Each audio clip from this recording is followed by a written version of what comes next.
Theta. तो means ये जो mg है at an angle 90 minus theta पे है, दिस लाइन से, इस लाइन से एंगल फॉर्म कर रहा है 90 माइनस थीटा। तो इधर जो कंपोनेंट होंगे वो होंगे mg cos थीटा होंगे या 90 माइनस थीटा यहां लेना होगा? 90 minus theta. 90 minus theta. Okay, तो एक कंपोनेंट जो इस लाइन के अलोंग है वो mg cos 90 माइनस थीटा। अगर यहाँ अल्फा होता तो अल्फा, बीटा होता तो beta, 90 minus theta then 90 minus theta हम कर लेंगे। तो परपेंडिकुलर कंपोनेंट इधर होगा और वो कितना होगा mg साइन थीटा या 90 minus theta? 90 minus theta. 90 minus theta. तो mg साइन 90 माइनस थीटा क्या हो जाएगा फाइनली? साइन 90 माइनस थीटा होता है कॉस थीटा, तो ये हो जाएगा हम लोगों का mg cos theta, cos theta. और ये हो जाएगा mg साइन। समझ में आया? Yes sir. Yes sir. तो हम लोगों ने रूल रेगुलेशन को ही फॉलो किया था। अब भले ही साइन की जगह कॉस, कॉस की जगह साइन आया, वो नो प्रॉब्लम, बट हमने रूल रेगुलेशन फॉलो तो किया कि जो यहाँ पे एंगल होता है उसी को कॉस के साथ लेते हैं। तो क्लियर हुआ सबको? Yes sir. ऐसा क्वेश्चन अगर कोई आ जाएगा तो कर पाएंगे? बोलो, ऐसा क्वेश्चन आ जाए तो कर पाएंगे? Yes sir. ओके, आज जो असाइनमेंट मिला है भेजा हूं मैं, उसको करना, और कल ट्यूसडे के इवनिंग क्लास में डाउट में उसको पूछ लेना। वो वेक्टर का है, प्योर वेक्टर का है, और कुछ है ही नहीं उसके अंदर। असाइनमेंट सिर्फ वेक्टर का है, वेक्टर फिनिश हो चुका है इसलिए उसका है। तो ये क्वेश्चन दे रहा हूं, अच्छे से समझना है। एक क्वेश्चन दे रहा हूं, अच्छे से समझना है। ऐसा एक सिस्टम है जो ए अर्थ है, ए अर्थ, ए अर्थ है, ए एक अर्थ है, ठीक है, और ये लैडर है, सीढ़ी, ये सीढ़ी है। इस सीढ़ी पे एक मैन यहां पे बैठा हुआ है, सीढ़ी पे एक आदमी एक यहां पे बैठा हुआ है। तो इस मैन में कोई ना कोई मास तो होगा ना? Yes sir. Yes yes sir. तो वो मास होगा तो उसमें फोर्स होगा ना, mg force, gravitational force, 9th में पढ़े होगे। Yes sir. एक ग्रेविटेशनल फोर्स किधर अप्लाई होता है? डाउनवर्ड, अपवर्ड, लेफ्टवर्ड, राइटवर्ड, किधर? डाउनवर्ड। डाउनवर्ड मतलब जस्ट इधर ना, जस्ट नीचे देख लो, दिख रहा है ना? Yes sir. AMG, A angle है 37 डिग्री। कितना है? 37 डिग्री। ये हमारा क्वेश्चन है। फाइंड, है ना, एम ले लेना, एम ले लेना 50 kg, क्योंकि मैन है तो मैन का मास इससे कम क्या होगा, और जी ले लेना 10। अब लिखेंगे find both component of mg, find both component of mg, find both component of mg, find both component of mg। एक चीज और बता दूं कि साइन 37 3/5 होता है, साइन कॉस 37 4/5 होता है, और tan 37 तुम यहां से फाइंड कर सकते हो, क्या हो जाएगा? 3/4। ये गिवन रहेगा, हमने गिवन तो नहीं रहेगा, मैंने दे दिया है क्योंकि फर्स्ट टाइम लिखे हैं तो पता नहीं होगा कुछ लोगों को वैल्यू, इसीलिए 37 के बारे में 9-10 में भी पढ़ना नहीं था, तो इसीलिए हमने लिख दिया है। क्वेश्चन समझ में आया सबको?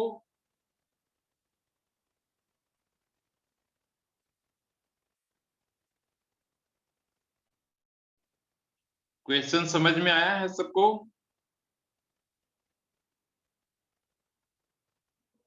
Yes, sir. Yes, Yes, sir. sir.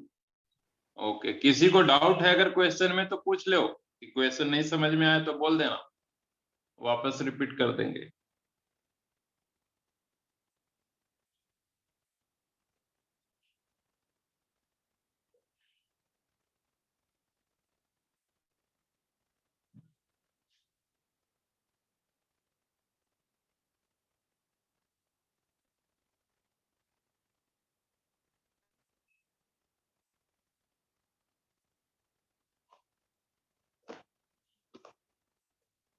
ठीक है भाई, सभी लोग इसको नोट तो कर लिए होंगे, मैं कुछ मिटा रहा हूं। सभी लोग आंसर बताओ।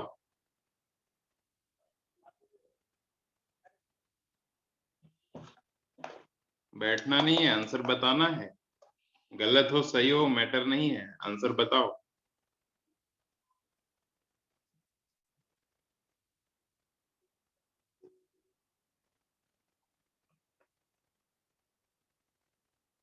तो इस mg का एक कंपोनेंट इधर आएगा, कितना आएगा बोलो? mg Cos 90. Cos Sir, cos 90. और Cos 90 minus 37. cos हाँ 63 degree. cos 90 माइनस 37 या cos 90 माइनस थीटा क्या होता है? Sine theta. तो हम डायरेक्ट भी लिख सकते हैं ना, साइन 37 Sin 37 degree. लिख सकते हैं। क्लियर है सबको? Yes, sir.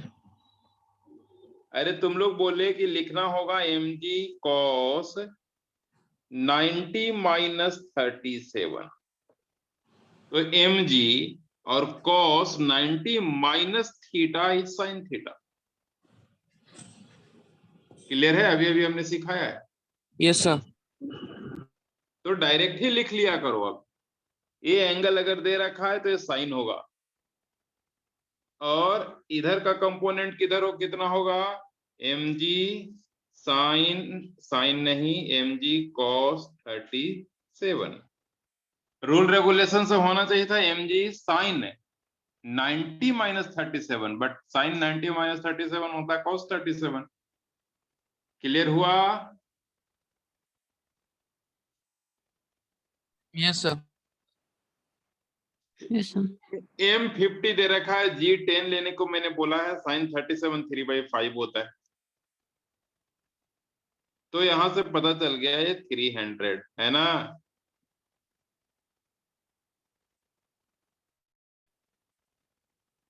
Sir, 50 उसे kg.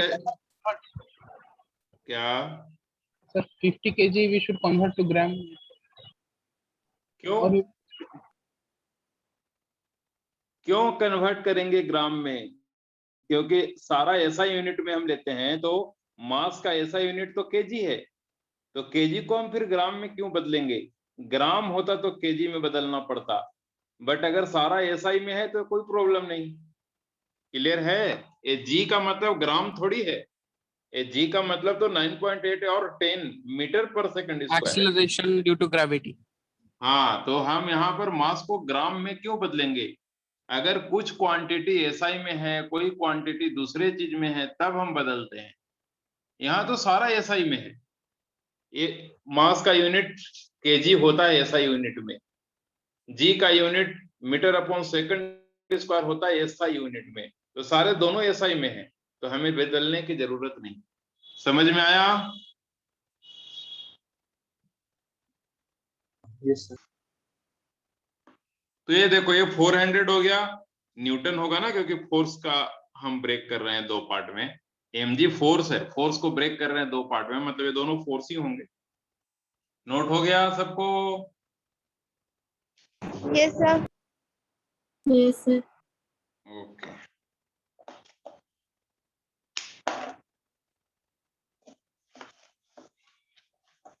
तो ऐसा कंपोनेंट हम ब्रेक कर लेंगे अब।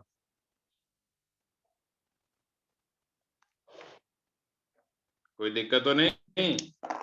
एक क्वेश्चन और पूछें? एक क्वेश्चन क्या Yes, sir. पूछ रहे हैं, एक क्वेश्चन और क्या पूछ रहे हैं कि वेक्टर ए है 4 i कैप, वेक्टर बी है, वेक्टर बी है, एक काम करो, वेक्टर ए का मैग्नीट्यूड है 4, वेक्टर बी का मैग्नीट्यूड है 6 and angle between vector A and vector B is 37 degree. समझ में आया क्वेश्चन? कि magnitude of vector A is 4, magnitude of vector B is 6 and angle between vector A and B is, then find magnitude of result. Magnitude, इसका magnitude A plus B, A plus B का magnitude find करना है, मतलब ये find करना, and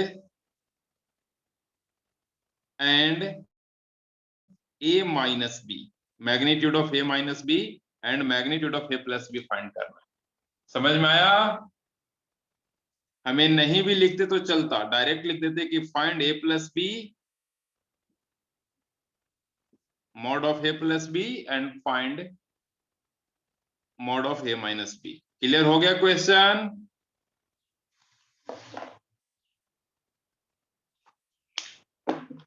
ये addition of vector बताए थे, वहां का चला गया। वेक्टर जो कि फिनिश हो गया है, तो ऐसी 10-20 क्वेश्चन करेंगे अभी, तो पता चलेगा कि क्वेश्चन हो पा रहा है कि नहीं हो पा रहा है। कुछ चीजें भूल गए हैं तो याद आ जाएगा, तभी तो हम असाइनमेंट दिए हैं, वो कर पाओगे। तो सभी लोग अभी हमको बताएगा कि क्या क्वेश्चन क्लियर हुआ। हैंड रेज करो, बताओ क्वेश्चन क्लियर हुआ।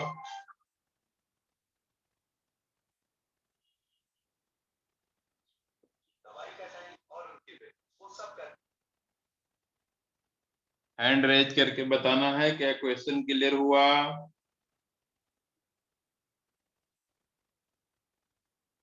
अभिषेक, आदित्य, क्या है, जिज्ञासा, गौतम, आदि, अध्यासा, स्वागतिका, वैद्या, अनामिका, अविनाश, बाकी लोग को दिक्कत हो रहा है क्या?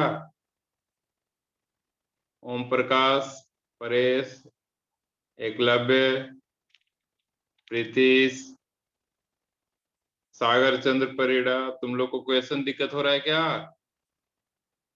सिद्धार्थ नायक,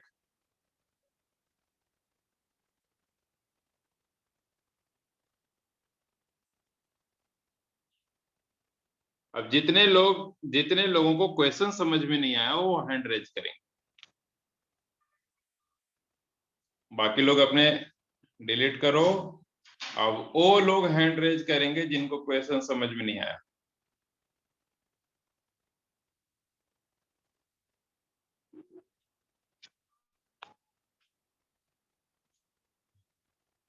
वैद्या, क्वेश्चन समझ में आया या नहीं आया?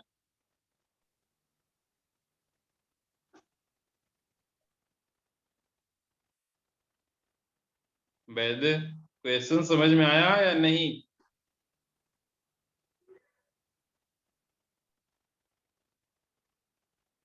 दोनों में हाथ उठा रहा है इसलिए पूछ रहा हूं।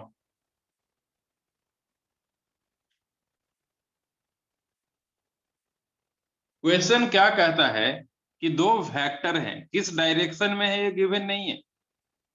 दो वेक्टर हैं लेकिन वो किस डायरेक्शन में है ये गिवन नहीं है। अगर हम यहाँ पे आई कैप लगा देते तो डायरेक्शन फिक्स हो जाता है एक्स एक्सिस के अलोंग, यहाँ जे लगा देते तो वाई एक्सिस के अलोंग। लेकिन अभी क्या है, इसको मिटा देने के बाद इसका मतलब क्या हुआ कि डायरेक्शन फिक्स नहीं है, किधर है पता नहीं, बट मैग्नीट्यूड पता है कि 4 है और मैग्नीट्यूड पता है कि 6 है बी का। और ये भी पता है कि angle between both vector is 37। Then find mod of a plus B and mod of a minus B. Question clear हुआ सबका? अब कैसे कैलकुलेट करेंगे वो मैं बताता हूं। कैसे कैलकुलेट करेंगे वो मैं बताता हूं। यहां पे लिखेंगे सॉल्यूशन, सभी लोग लिखो। हमको पता नहीं है कि दोनों वेक्टर के डायरेक्शन क्या है, तो कोई भी ले लो। तो हमने अगर गिवन है तो ठीक है। क्या वीडियो सबको विजुअल है ना video? Yes sir. Yes sir. Yes sir. Okay, तो दो वेक्टर हैं ए और बी, दोनों का डायरेक्शन गिवन नहीं है तो कोई भी डायरेक्शन ले सकते हैं। तो हमने ए को इधर ले लिया और बी को इधर ले लिया। बी को इस टाइप से लेना है कि एंगल एक्यूट होना चाहिए, क्योंकि angle between both vector is 37। दोनों वेक्टर के बीच का एंगल 37 है और 37 तो एक्यूट एंगल होता है, इसीलिए एक्यूट फॉर्म करते हुए बी को इधर हमने ले लिया। तो ए वाला वेक्टर को क्या बोलेंगे? इसको क्या बोलेंगे? सभी लोग बोलो, इसको क्या बोलेंगे? Resultant vector. Resultant vector. Resultant means A plus B की A minus B. A plus. Plus B. Plus. तो हमको तो ए प्लस बी का मॉड फाइंड करना है ना। Yes sir. मतलब ए प्लस बी का मतलब आर का मैग्नीट्यूड फाइंड करना है। और वेक्टर आर का मैग्नीट्यूड क्या होगा? A square plus A B square plus B square square plus 2ab cos theta whole root. Whole root. ये हमने पढ़ रखा है तो हमने लिख दिया। अब ए प्लस बी तो मिल गया हम लोगों को। अब इसी में ए का वैल्यू रखेंगे 4, बी का रखेंगे 6, फिर 2 इंटू 4 इंटू 6 इंटू कॉस 37। और cos 37 क्या होता है हमने बताया है। तो कैलकुलेट करेंगे तो आंसर आ जाएगा ना। Yes sir. Yes sir 9.5। हाँ, जो भी आएगा लेकिन आ जाएगा। लेकिन अब हमको फाइंड करना ए माइनस बी का मॉड भी। ए प्लस बी का हो गया, तो ए माइनस बी का ए नोट कर लो पहले। इतना तक सभी लोग नोट कर लो। इधर कुछ नहीं लिखा हूं मैं इधर, क्योंकि फिगर अभी और फॉर्म करना है, इसलिए जगह खाली रखा है हमने। तुम लोग इधर कुछ मत लिख देना अपने कॉपी में। अब मैं बता रहा हूं कि हमको फाइंड करना है ए माइनस बी का मॉड। तो ए माइनस बी बोले तो ए प्लस माइनस बी भी तो बोल सकते हैं ना इसको। क्या हमने सही लिखा है? Yes sir. Yes sir. मतलब ए और बी का एडिशन ये था। ये आर क्या है? आर क्या है? आर है addition of vector A plus vector B, addition of vector A and B. R is addition of vector A and vector B. But A वाला किसका एडिशन है? ए और बी का नहीं है, ए और माइनस बी का है। इसको हम आर नोट बोल देते हैं, मान लेते हैं कि आर नोट है। तो आर नोट किसका एडिशन है? ए और माइनस बी का। तो ए तो ये है हमारा, और माइनस बी किधर होगा? जस्ट इस बी के अपोजिट, मतलब इधर, इधर ही होगा ना माइनस बी। Yes sir. तो माइनस बी इधर हो गया। अब रिजल्टेंट कैसे हम अरेंज करते हैं? तो सेकंड वाले के हेड से रिजल्टेंट का हेड, तो यहां सेकंड वाला का हेड ए है, सेकंड यहाँ पे बी नहीं है, माइनस बी है। तो माइनस बी के हेड से इसको अरेंज करेंगे तो ऐसे आ जाएगा ना। बोलो, this is R not. R not means A minus B. Clear हुआ क्या? Yes sir. तो एक बात बताओ, पहले जब ए प्लस बी था तो एंगल ए वाला था। एंगल हमेशा ये हॉरिजेंटल है, ध्यान रखना। एंगल हमेशा हॉरिजेंटल लाइन से या तो इधर होगा या तो इधर होगा। तो हमने क्या किया, कि a प्लस b में तो एंगल इधर है, तो a माइनस तो b में 1 एंगल इधर है ना। 180 minus 37 140 180 माइनस 37 ही रहने देना, माइनस मत कर लेना, Yes, sir. वो ज्यादा टिपिकल हो जाएगा। आंसर बिल्कुल सही है, माइनस भी कर सकते थे। 180 माइनस 37 लिखेंगे, 180 माइनस 37, इसको हम माइनस भी करके लिख सकते हैं, लेकिन वो ज्यादा लेंदी होगा। ऐसे ही रहने दोगे तो कम लेंदी होगा। ठीक है, मतलब आर नॉट क्या है, आर नॉट भी एडिशन है दो वेक्टर का, तो इसका भी मैग्नीट्यूड बनाना होगा। तो कैसे बनाना होगा, A square plus B square, minus B हो या प्लस बी वेक्टर, दोनों का मैग्नीट्यूड तो सेम होगा। ये माइनस क्यों आया है, सिर्फ डायरेक्शन के कारण। ये माइनस सिर्फ डायरेक्शन डिनोट कर रहा है, अदरवाइज मैग्नीट्यूड इसका भी बी है, इसका भी बी है। बस इसका डायरेक्शन इधर है इसलिए प्लस बी है, इसका डायरेक्शन इधर है इसलिए माइनस बी है। मतलब इस माइनस बी का, माइनस का रोल मैग्नीट्यूड में कुछ नहीं है, जो भी है वो डायरेक्शन में है। इसलिए जैसे यहाँ ए स्क्वायर प्लस बी स्क्वायर लिखे, यहाँ भी वही लिखेंगे, यहाँ भी 2ab ही लिखेंगे, बट थीटा के जगह बस चेंज करेंगे cos 180 माइनस थीटा। समझ में आया?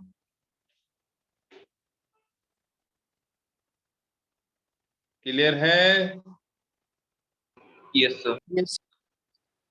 मतलब ए स्क्वायर मतलब वापस रखो 4, बी स्क्वायर मतलब वापस रखो 6, प्लस 2 4 इंटू 6, और cos 180, देखो इसको हम माइनस करके लिख सकते हैं यहाँ पे, लेकिन वो ज्यादा लेंदी होगा। अभी ज्यादा इजी है, क्यों? क्योंकि cos 180 minus theta, cos 180 minus theta is minus cos theta, minus cos theta मतलब 37। समझ में आया क्या? Yes, sir. मतलब ये 16 36, अब ये प्लस और ये माइनस, माइनस 2, ये कितना है 24, cos 37 अभी अभी हमने बता भी दिया क्या वैल्यू होता है। अब कैलकुलेशन हो जाएगा। Yes, sir. Yes, sir. तो yes sir तो कभी भी कोई पूछेगा तुम लोगों से कि a प्लस बी और a माइनस बी कैलकुलेट करो, तो ऐसा फिगर जरूर बना लेना। विदाउट फिगर वो क्वेश्चन का वैल्यू बहुत कम हो जाता है। वेक्टर में फिगर जरूर डिनोट कर देना, उससे ज्यादा क्लियर होता है। आंसर यहाँ भी हम ला सकते हैं डायरेक्ट भी, लेकिन उसका वैल्यू नहीं है, 0 के बराबर वैल्यू। हाँ, अगर आईआईटी और नीट का एग्जाम है तब तो कोई बात नहीं, तब तो डायरेक्ट भी कर सकते हैं, लेकिन डायरेक्ट करेंगे तो गलती होने के चांस बहुत रहेगा, आईआईटी में भी या नीट में भी। इसलिए वहां भी मैं यही कहूंगा कि रफ कॉपी पे पहले फिगर बना ही के करना, ताकि गलती ना हो। चलो मैं मिटा रहा हूं। जो डायरेक्ट करते हैं गलत होने के चांस उनके ज्यादा होते हैं, वो भी अच्छे अच्छे स्टूडेंट के साथ ऐसा। अब आगे चलते हैं। हम लोग का क्वेश्चन क्लियर हुआ। अब एक चीज और बता रहे हैं, सभी लोग बताएंगे हमको, ये लास्ट क्वेश्चन है इस चैप्टर का, कि vector A equal to I cap plus 2j cap plus k cap. एक काम करो, ये होमवर्क में रखो, है ना, ये होमवर्क में रखो। ये हम बताएंगे थर्सडे को, ट्यूसडे को नहीं बताएंगे इसको, इसको हम बताएंगे थर्सडे को। और वेक्टर बी जो है वो है 2i cap 3j cap minus 2k cap.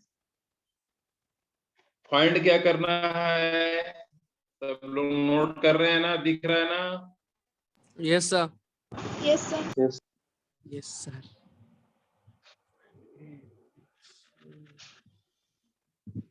इसको बताएंगे हम थर्सडे को, क्योंकि मैं भी टाइम दूंगा इसमें।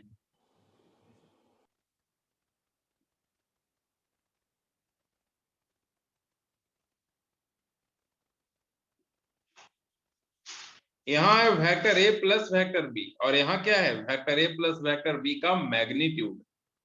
यहाँ क्या है, vector A minus vector B, और यहाँ क्या है, vector A minus vector B का मैग्नीट्यूड।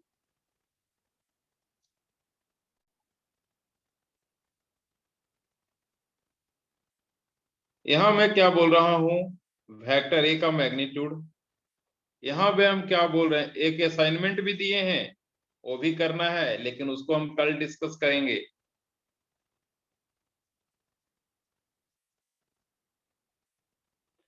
वेक्टर ए का यूनिट वेक्टर और वेक्टर बी का भी यूनिट वेक्टर फाइंड करना है।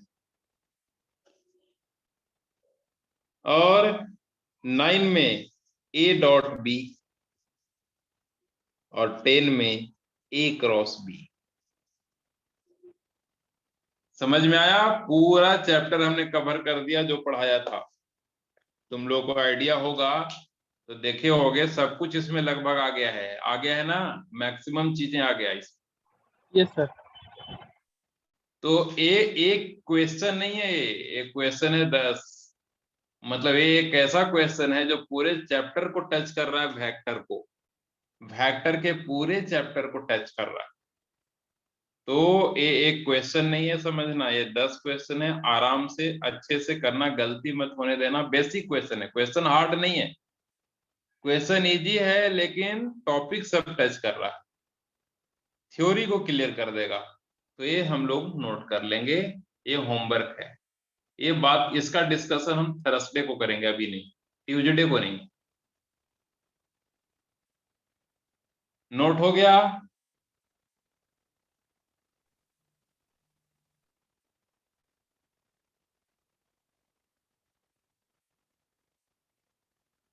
नोट हो जाए तो बता देना। Yes, sir. Yes, sir. Yes, sir. Okay Yes, sir. Okay.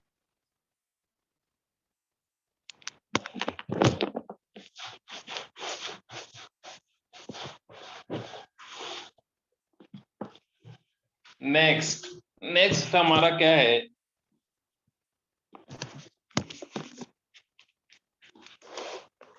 Next हमारा क्या है, एक वेक्टर का एक और टॉपिक, छोटा सा, बहुत छोटा सा टॉपिक है कि वेक्टर ए इधर है, वेक्टर ए इधर है और हॉरिजॉन्टल इधर है, और वेक्टर बी का डायरेक्शन है।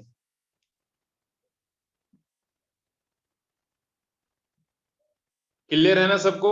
And angle between vector A and vector B is theta. Angle between both vector is theta. ठीक है, क्या करना है, कैलकुलेट करना है। ठीक है, कैलकुलेट करना है component, calculate component of vector A along vector B. ऐसे कर देता हूं, component of vector B along vector A. Clear हुआ? Calculate component of vector B along vector A. दिख रहा है ना सबको?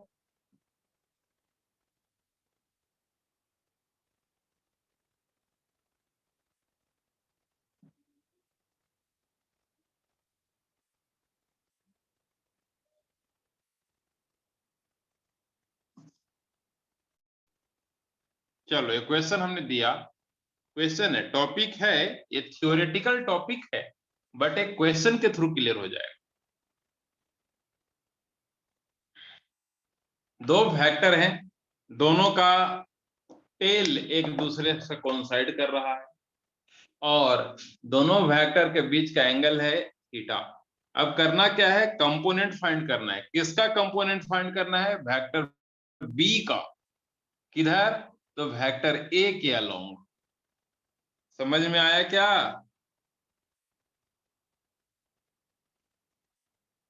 Yes, sir. क्वेश्चन नोट हो गया? Yes, sir. तो सबसे पहले फर्स्ट क्वेश्चन को हम देख रहे हैं। फर्स्ट क्वेश्चन क्या कहता है, calculate component of vector B along vector A.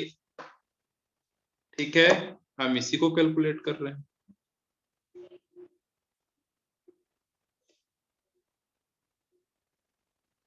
Calculate component of vector B along vector A. अब देखो एक बात बताओ तुम लोग, किसका कंपोनेंट ब्रेक करना है, बी का कि ए का, फर्स्ट वाले में? बी। बी का। लेकिन बी का कौन सा कंपोनेंट चाहिए, दोनों चाहिए या सिर्फ ए के अलोंग वाला चाहिए?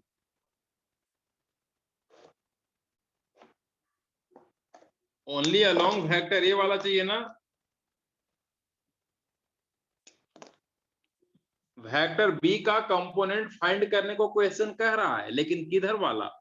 तो ओनली जो ए के अलोंग है वो, मतलब यहाँ पे दोनों कैलकुलेट करने को नहीं बोल रहा है, दोनों भी कैलकुलेट कर सकते थे लेकिन कह नहीं रहा है, कह रहा है कि ओनली, क्या कह रहा है, calculate component of vector B along vector A, मतलब वेक्टर ए के अलोंग वाला जो कंपोनेंट है बी का वो ब्रेक कर, वो बताना है।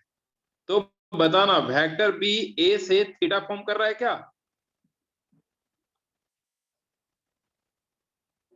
बोलो। Yes, sir. Yes, sir. Vector B जो है वो वेक्टर ए से एंगल फॉर्म कर रहा है ना?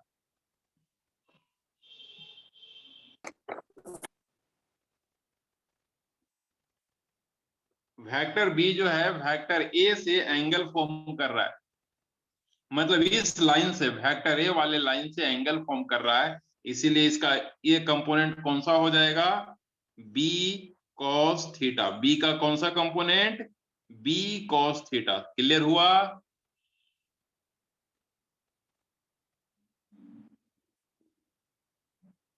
बी का, वेक्टर बी का जो कंपोनेंट है ए के अलोंग वो इधर होगा, वो कौन सा होगा, बी कॉस थीटा होगा ना ए के अलोंग। बोलो। Yes, sir. Yes, sir. Clear हो? हाँ, डाउट है तो पूछो। हमने क्या बताया है थोड़ी देर पहले कि कोई वेक्टर इधर है, मान लो बी, और इस लाइन से थीटा फॉर्म कर रहा है, इस लाइन से, तो इधर का कंपोनेंट क्या होगा, इस लाइन के अलोंग कंपोनेंट क्या होगा, बी कॉस थीटा। तो वही चीज यहां पे भी हमने अप्लाई किया कि बी का ए के तरफ, ए वाले के तरफ जो कंपोनेंट होगा वो बी कॉस थीटा होगा। यही फाइंड करने को कह रहा था, फाइंड हो गया ना? बोलो।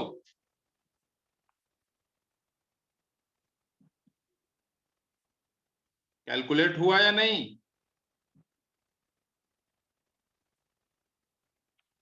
सभी लोग बोलो, जल्दी से बोलो, टाइम किल मत करो। नहीं समझ में आए तो भी बोलो, नहीं समझ में आया तो बोलो नहीं आया। समझ में आया क्या? यस और नो? Yes sir. ओके। अब मैं क्या बोल रहा हूं, ये बी कॉस थीटा है, हम ऊपर में ए खुद से मल्टीप्लाई कर दें, खुद से अपने मन से हमने ए मल्टीप्लाई कर दिया बी कॉस थीटा में, तो ए से डिवाइड भी कर दिया, तो कोई प्रॉब्लम होगी क्या?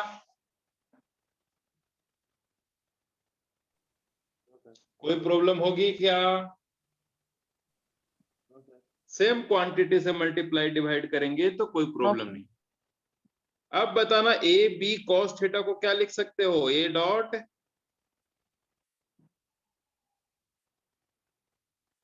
और अपॉन में क्या है, नीचे में क्या है, वेक्टर ए का मैग्नीट्यूड। यहाँ वेक्टर नहीं लगा हुआ है, वेक्टर नहीं लगा हुआ है, ओनली ए है, इट मीन्स की वेक्टर ए का मैग्नीट्यूड। तो component of vector A along B कितना हो गया, component of vector B along A, देखो कुछ कह रहा है क्या, component of vector B along vector A कितना है, A dot B upon A. Clear हुआ? ए एक टॉपिक क्लियर हो गया। अलोंग ए है, अलोंग ए तो नीचे में ए है, देख लो, ये स्टार पॉइंट दे देना, एक क्वेश्चन बहुत इंपॉर्टेंट फॉर्मूला, बंद कर दो।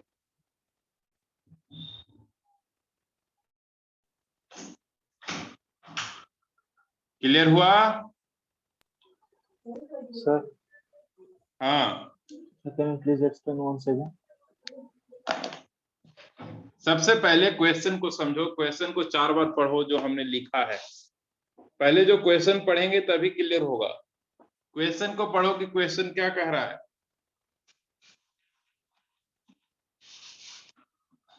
क्वेश्चन क्लियर करो पहले, क्वेश्चन क्लियर होगा देन सॉल्यूशन क्लियर होगा। हमने क्वेश्चन में एक फिगर बनाया जिसमें वेक्टर बी को इधर रखा और वेक्टर ए को इधर रखा और दोनों के बीच का एंगल हमने थीटा लिया। ये क्वेश्चन था। फाइंड करने को क्या बोला, तो फाइंड कंपोनेंट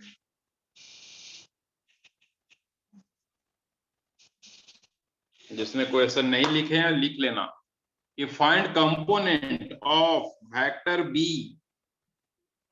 किसका कंपोनेंट फाइंड करना है, सभी लोग बोलो, किसका कंपोनेंट फाइंड करना है? Vector B sir vector B का किधर करना है, किस डायरेक्शन वाला? along a axis. हाँ, अलोंग वेक्टर ए, वेक्टर ए के अलोंग वाला कंपोनेंट चाहिए। कंपोनेंट तो बी का चाहिए लेकिन किस डायरेक्शन वाला, ए के अलोंग वाला। क्लियर हुआ क्वेश्चन? Yes, sir.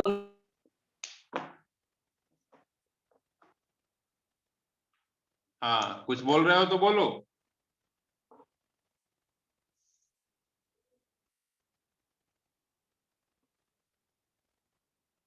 अब वेक्टर बी का इधर वाला कंपोनेंट होगा कितना, बी cos थीटा ही तो होगा ना, क्योंकि हमने सिखाया है कि जैसे कोई भी वेक्टर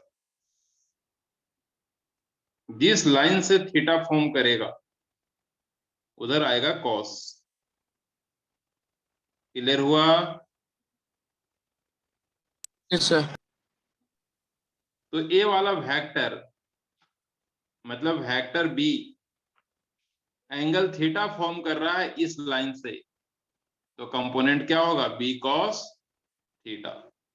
तो यहाँ पे सॉल्यूशन लिखेंगे और क्या लिखेंगे कि component of vector B, component of vector B along vector A is B cos theta. Clear हुआ? अभी तक क्लियर है? किसी को डाउट है तो अभी पूछ लो। एक और बार समझा दीजिए। एक और बार। Yes sir. क्वेश्चन तुमने पढ़ा 2-3 बार? Yes sir. क्वेश्चन पढ़ने के बाद तो दिक्कत नहीं होना चाहिए। क्वेश्चन क्लियर है? क्या कहता है question? Find vector B along A vector A. क्या क्या फाइंड करना है वेक्टर बी का? Component. कंपोनेंट। हाँ, find component of vector B along A. तो हमने कंपोनेंट और फाइंड करने के लिए तो बहुत सिखाया है, कई 10-20 क्वेश्चन, 4-5 क्वेश्चन करा चुके हैं। कंपोनेंट हमने सिखाया है पिछले रिजोल्यूशन ऑफ वेक्टर में कि कोई वेक्टर इधर है अगर ए जो एक्स एक्सिस से थीटा फॉर्म कर रहा है तो इधर कंपोनेंट होगा ए cos थीटा। ये समझ में आया था क्या? Yes sir. Yes, sir. तो उसी टाइप से यहाँ पर वेक्टर ए एक्स एक्सिस से एंगल बना रहा है, यहां पर वेक्टर बी वेक्टर ए से एंगल बना रहा है।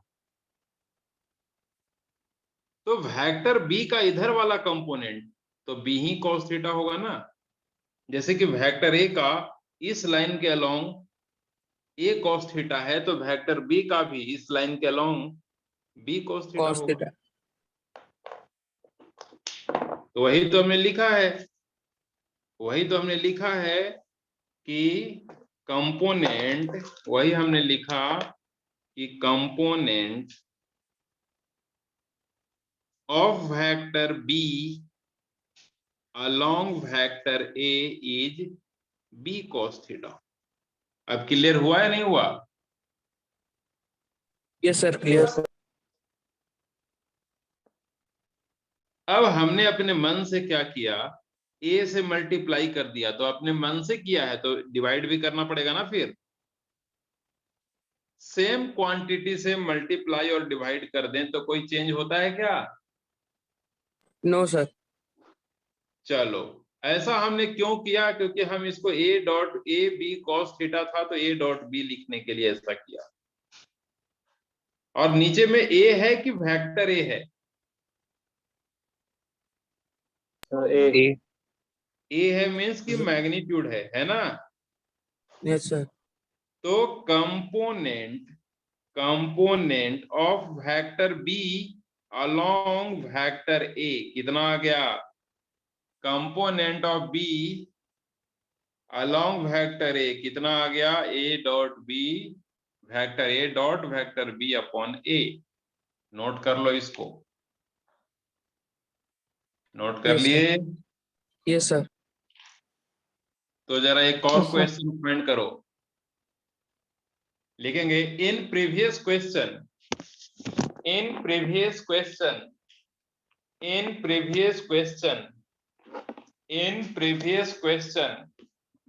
Calculate component of A. अब उल्टा कर दिया मैंने, calculate component of A along vector B.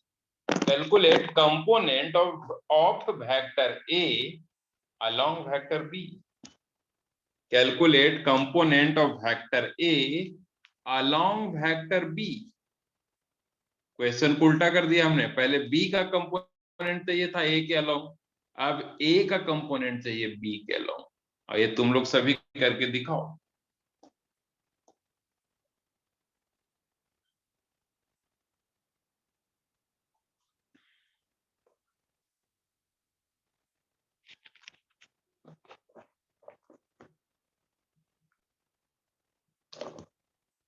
Try करो vector dot B vector divide by B. हाँ, सभी लोग ट्राई करेंगे तो ही हो पाएगा। सीखोगे तभी जब ट्राई करोगे, है ना। क्या है फाइंड करना? कंपोनेंट किसका? ऑफ वेक्टर ए। अभी बी का नहीं चाहिए, ए का चाहिए। किधर? तो अलोंग वेक्टर बी, बी के अलोंग, वेक्टर बी के अलोंग। अब तुम ही लोग बताओ कि वेक्टर ए का बी के अलोंग जो कंपोनेंट है, तो वेक्टर ए बी वाले लाइन से एंगल बना रहा है ना, थीटा। Yes sir. हाँ, तो वेक्टर ए बी वाले लाइन से थीटा बना रहा है, इसलिए इधर कंपोनेंट क्या हो जाएगा? ए कॉस थीटा। क्लियर हुआ क्या? ए कॉस। Yes sir. पहले बी कॉस थीटा लिखते थे, अब ए कॉस थीटा लिख रहे हैं क्योंकि क्वेश्चन उल्टा हो गया। अब खुद से ऊपर में बी और नीचे में बी मल्टीप्लाई डिवाइड कर दिया तो कोई प्रॉब्लम नहीं होगी। अब ऊपर वाले को क्या लिख सकते हैं? A dot A vector dot B divide by B. तो क्या आ गया? Component of vector A along vector B. जिसके अलोंग चाहिए वो नीचे में होता है, याद रखो। याद रखने का ट्रिक अपने दिमाग में खुद सोचना चाहिए कि जिस वेक्टर के अलोंग फाइंड करना है वो नीचे में होता है उसका मैग्नीट्यूड। और ए डॉट बी तो होना ही होना है, चाहे कैसे भी हो। ए अलोंग बी चाहे बी अलोंग ए, ऊपर में तो ए डॉट बी ही रहेगा, लेकिन नीचे में बी आएगा जब अलोंग बी फाइंड करना है, नीचे में ए आएगा जब अलोंग ए फाइंड करना है। क्लियर हुआ? ऐसे कुछ ट्रिक लगा लगा के याद करने की हम लोग कोशिश करते हैं। कोई दिक्कत है क्या? No sir. अब समझ में आया? Yes sir. एक क्वेश्चन दें इस पे? Yes sir. ठीक है, क्वेश्चन दे देता हूं, ज्यादा क्लियर हो, क्वेश्चन से ज्यादा क्लियर हो जाता है।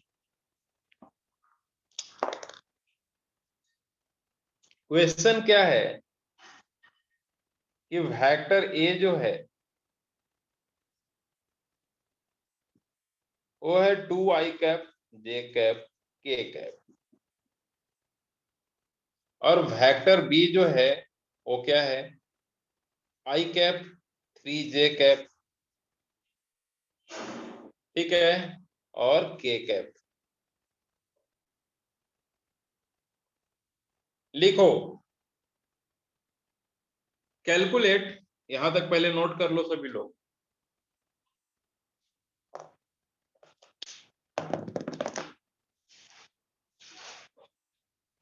Calculate of vector A, calculate of vector A along vector B, calculate of vector A along vector B. Clear हुआ? Yes, sir. Yes, sir. सभी लोग आंसर बताएंगे।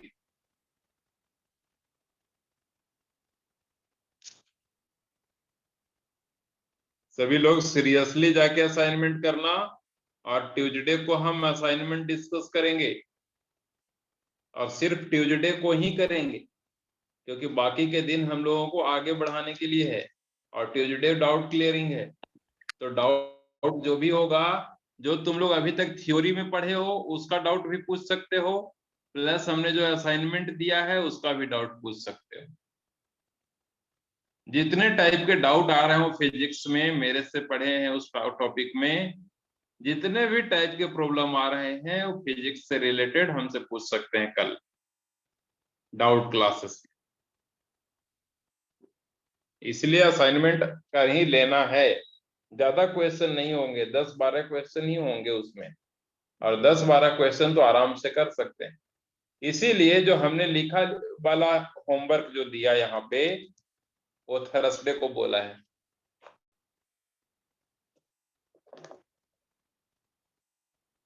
चलो अब क्या करेंगे, क्या फाइंड करना है? कंपोनेंट, किसका कंपोनेंट? वेक्टर ए का, किधर? Along vector B. इसका फॉर्मूला क्या होगा? तो ऊपर में तो ए डॉट बी है, ये तो फिक्स है कि ए डॉट बी होना ही होना है, लेकिन नीचे में ए होगा कि बी होगा, इसके लिए हम इसको देखेंगे। B. अगर ये बी है तो यहाँ पे बी होगा। क्लियर हुआ? ए डॉट बी मतलब 2i cap plus J cap plus K cap, I cap plus 3j cap plus K cap, और बी का मैग्नीट्यूड तो 1 स्क्वायर, देखो यहाँ पे क्या है, आई के साथ 1, तो 1 square, 3 square 1 square under root. ऐसी तो मैग्नीट्यूड फाइंड करते हैं ना किसी एक वेक्टर का। Yes, sir.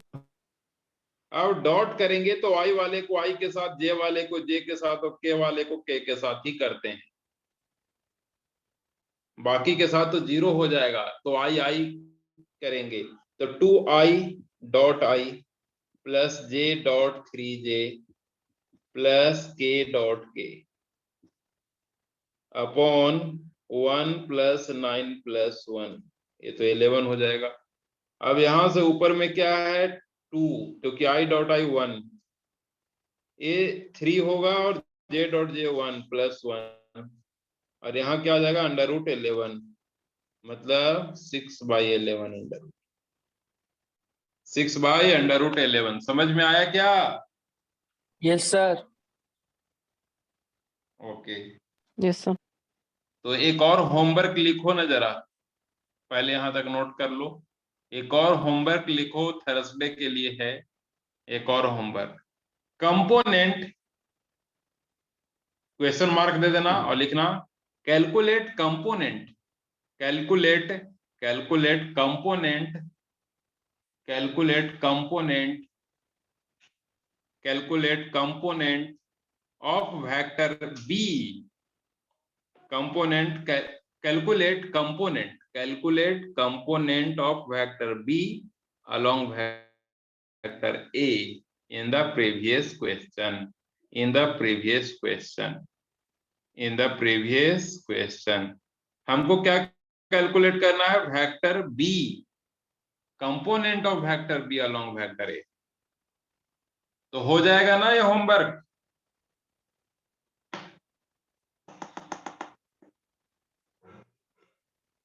किसी तरह का डाउट है किसी को? No sir. No sir. Okay, तो आज वेक्टर में पूरा रिवीजन करना, वेक्टर का जो भी अभी तक पढ़ाए हैं सब अच्छे से रिवीजन करना। वेक्टर पूरी तरह से फिनिश हो गया है। जो देखो वेक्टर और बहुत बड़ा भी है, लेकिन वो मैथमेटिक्स में है। फिजिक्स के जो सिलेबस में थे वो फिनिश हो गए हैं। और भी वेक्टर हैं, लेकिन वो मैथमेटिक्स के सिलेबस में है। वेक्टर चूंकि मैथमेटिक्स का ही एक टॉपिक है, तो जो मैथमेटिक्स का टॉपिक है वो नहीं हम पढ़ रहे हैं। जो फिजिक्स में जो पढ़ना था उतना हम लोग फिनिश कर चुके हैं। एक और नहीं तो होमवर्क लिख लो थर्सडे के लिए। होमवर्क क्या है कि vector A plus vector B का जो मैग्नीट्यूड है वो इक्वल है, किसके इक्वल है? तो vector A minus vector B के मैग्नीट्यूड से। ये दोनों इक्वल है।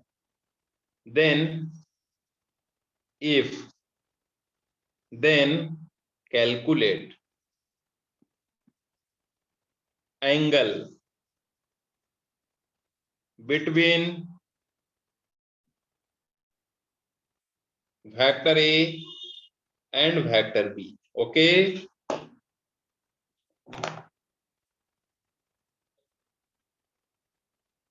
Yes sir. हाँ, तो ये होमवर्क है हमारा, अच्छे से नोट कर लेंगे।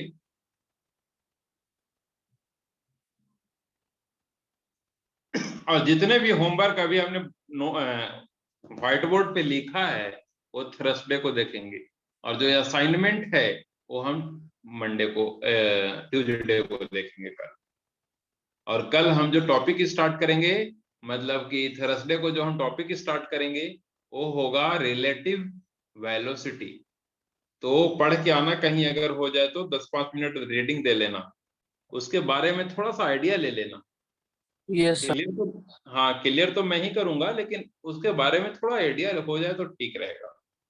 रिलेटिव वेलोसिटी हम स्टार्ट करेंगे ताकि चैप्टर नंबर 3 के कुछ क्वेश्चन जो हैं वो नहीं हो रहे हैं वो हो जाएंगे।